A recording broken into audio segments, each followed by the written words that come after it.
Edino, yoza fin, mutaleki azate, oza suka, libulu zanga suka, mokako swa, kende, donc yo leki. Edino image, elona osenga yo, chikote bango. Edino image, banza soko ya Congo. Bonjour partout dans 4 coins du monde. Bonjour à Nerabino Kouloutou Magellan en direct na Edino Bilengi TV. Lelo to elbino basango mibale ezali likambo ya liwa ya ndeko na biso Riva de lo Pipo Kalimazi ya sela kotika biso depuis hier. Bato ba ebie ebele o ba ebi ke ya participer na film ya La vie est belle avec Papa Wemba. Oba ebite bokota na ba Facebook bokomona bokoti na ba page ya Papa Wemba, les amis de Papa Wemba, bokoti kaka na ba YouTube bokomona ata na Facebook bokomona pe awa pe na Edino Bilengi TV tokotila bino image ya Riva de lo Pipo Kalimazi Maatro, acteur na biso ya pays na biso asili kotika biso depuis hier. Et puis si ma mingi na niveau ya internet bato ebele batindi ba message ba Fani Matumona ba Jean Makengele ba Chaka Omo ba Sis Lokoto ba Rive Kono Tadi Kitoko Kobube yekuta lekaki avant-hier na hôpital en face ya hôpital esika ndeko na biso Riva de lo Pipo azalaki Maatro donc Baser na biso badili fioti batu ebele ba John Kalonda na États-Unis, biscuit des écoliers, Betty Limaya, donc bozali plus de 100 personnes au nyonso batindi ba message na page na nga ya Kouloutou Magellan. Merci na bino mingi vraiment ndenge bo assister ngai moralement. Eric Voka na bo sanité vraiment ba Jore Mata, merci na yo depuis Kinshasa. Platini Tumbula, merci à trop. Vraiment, bino nyonso banso bo participer. Dans un monde à comment bino na Facebook, na bino merci à trop. Dans les prochains jours, on peut faire bino programme. Il y a Riva de lo Pipo Nengozo le kana Kinshasa pour le moment. Ils ont une histoire moko récente. Ils ont une mobeso. Ils ont ma ya trop mais ils ont ma kamoyaka. To komi kokola to ebi yango ke biso tuzokola mingi tuzokende vers liwa. Ope bazobotama bazoya pour remplacer biso. Paix à son âme, Sika, mais c'est Riva Azali. Rockero, c'est mon athée. Non, pas rockero. Comment était-il habillé? Son bel abacos blanc, maman.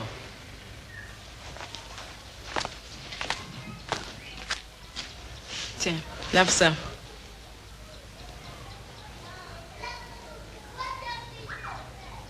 Travailler, prenez de la peine.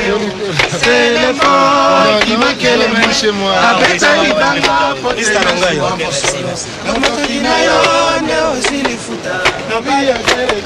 oh, la vie est belle. 41? 41, 40, ça dépend. Du 40 pour les Italiens, 41 pour les Français. Ce qu'ils veulent. T'es maintenant à la mesure, non? En mesure. On va ça, il faut le. Eh, on va douane.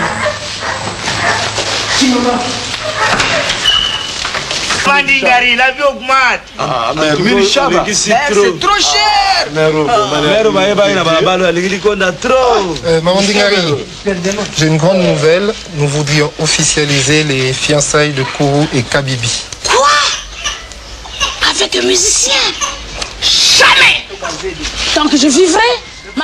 Mais sango mosusu ezali eyoke ya ndeko na biso Defao Matumona.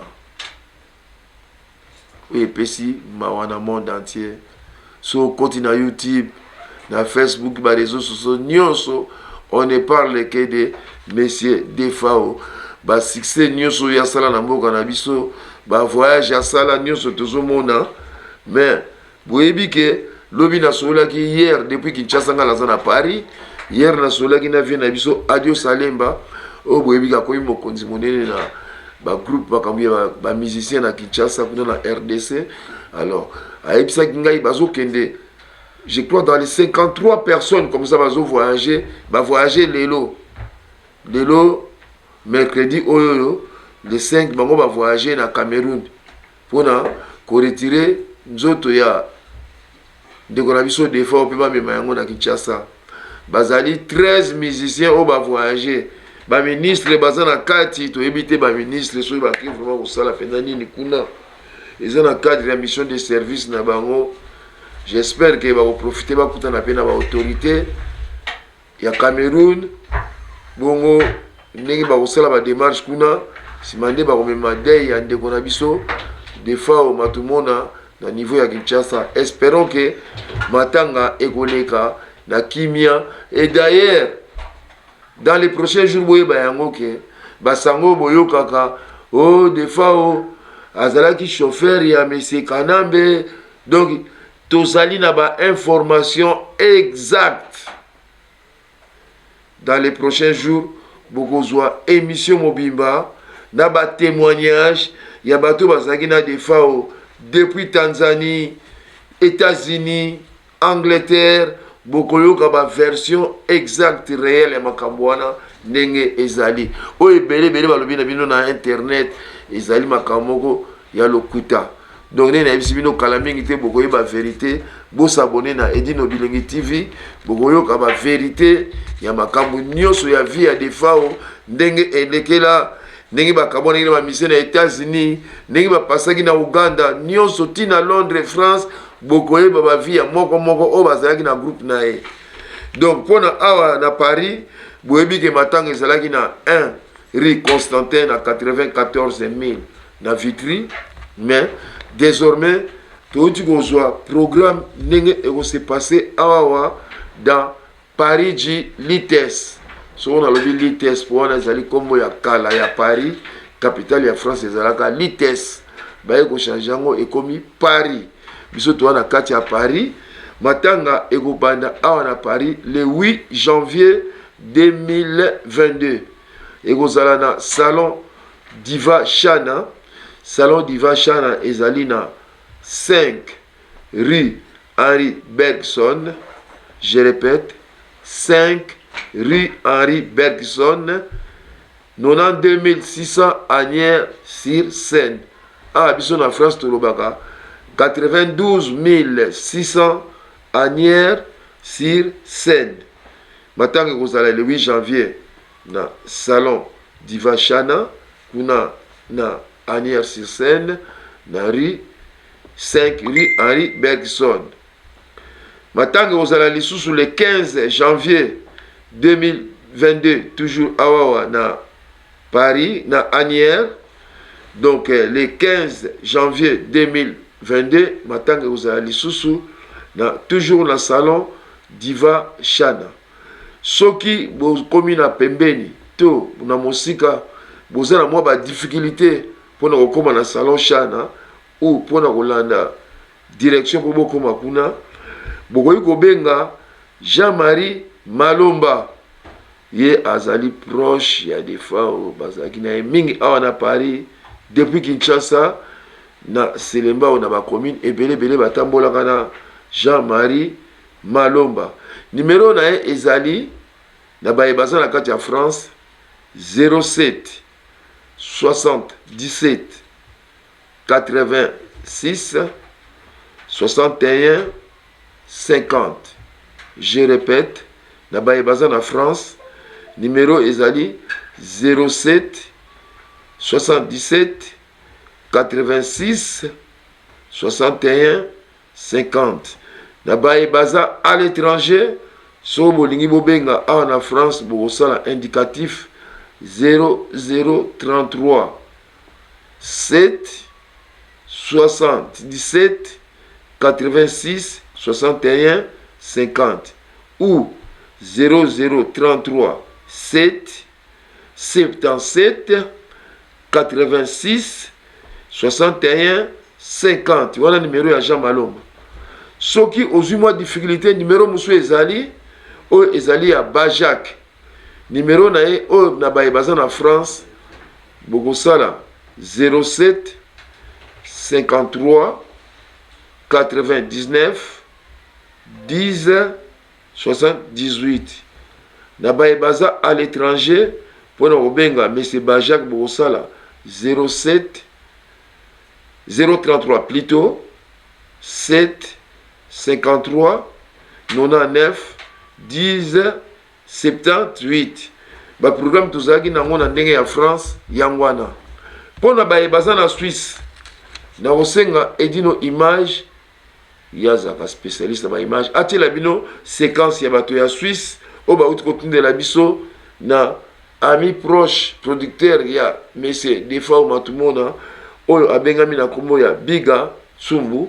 Bolanda yango na bilili na bitando eke na bino, mais toujours na bokasi ya Edino Bilengi TV nga bino Kulutu Magellan. Bolanda yango bandeko na biso ya Switzerland na bandeko ya nzinga boyebake le 15 janvier oyo toza na retrait de deuil ya Général Defao na kati ya Malais na Lausanne epai ya Yemei mokonzi ya bakonzi mokonzi ya Bajira Santos do tokutana kuna na patronage epai ya management ya Biga Ntsumbu. Yemei le patron Biga Ntsumbu bobo ebi forme makambo ebele kotonga mpe bahotel. Donc ye asali honneur na vie na ye oyo asalelaki ye nzembo te kobeta boyokaki yango na Luciana Emingongo ekala mpe te evi atiki biso mpona korendre ye bahommage oyo aza komérite na kati ya Suisse tokutana biso nyonso le 15 na Lausanne na Malais. Esika makambo bongo ekoleka malamu akuse nyonso bandeko nyonso oyo ezala bato ya bilamba bato ya ndenge na ndenge tokutana kuna mpona kopesa hommage na grande artiste Defao Matumona. Tokutana biso nyonso moto azanga te e place okoya yebaki makambo ezali ofele mais place oza na ndako mpona mawa mpe kokabola esengo oyo Defao atikela biso ata omemi molangino ya champagne to ya whisky to ya vin ekosala kaka esengo mpona tokabola biso nyonso korendre hommage na grand na biso Defao Matumona. Merci natiki mpe maloba na bande. Ok ndenge kaka mon chika lobi toya le 15 na sala Malais na grande salle na sete na mi yango la te mais na grande salle parce que yaza icône ndenge masolo ndenge ezali yango tolobi ke non le 15 toya ebele baartiste oyo ayembaka akoyemba asali playback mpona bahommage. Merci beaucoup. Wana mai boyikaka wana alaki grand prêtre Zita Baoba boyekoyi babike mututu le 15 na sala Malais oyo toabenga misa père nasololaka bien play présence esala biso bien tokutana kuna topakuta du restaurant church. Merci bandeko balobi kana moi bato bana tozali na rendez-vous samedi oyo le 8 lokola kora Defao nana epeki nte okende elonga lelo toyebi te jour bakokunda ako toprofete ntango samedi prochain tonile le 8 samedi le 8 oyo samedi à le 15 donc toza partir à 18h toza na Lausanne na sala Malais santi ke jira na mi yango la à partir à 18h puis 2h du matin totalaka nde bango tambola kwa en tout cas bana mai mututu oyo aza na temps aya akotia biso kwa mpona quand même son Defao eleka bien oyebi donc aza icône aza moto na biso aotoleka kala te awa tu mbote na bato oyo bazolanda biso nde topesi message wana tobolimbisanga mpona message topesaki mpona le 8 passé le 8 toyebaki na te journée bakokunda Defao okola mpo réseau lokanga na Cameroun toza kotia mpona semaine prochaine tozata na se préparer. Merci mingi akolobeza te. Merci. Voilà, les gars, les vieux autour de toi, quand tu es produit là-dessus, les deux heures, on réfléchit, c'est plus le jeu.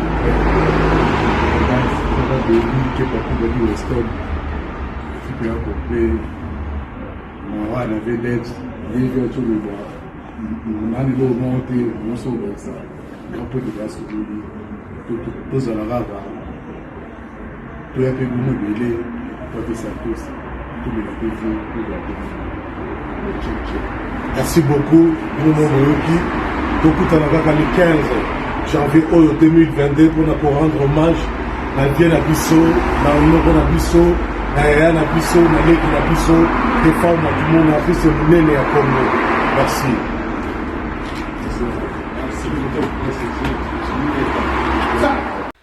Voilà, baprogramme yango wana bolandi toyebisi bino ke mpona riva de lo pipo akufaki na Kinshasa prochainement tokopesa bino baprogramme baadresse oyo ya France mpona ndeko na biso defao boyoki yango e na Suisse bouti kolanda yango na bilili ya Edino Bilengi Edino Image TV. Bon nde tokutani mbala nsima bosabone comme d'hab oyo azwi opportunité à partager yango babino kulutu magelan next time ou à la prochaine occasion. Bye. Edino yoza fin mutaleki yoza te oza suka libulu ezanga suka mokako swa kende donc yo leki Edino Image elona osenga yo chikote bango Edino Image banza sango ya Congo.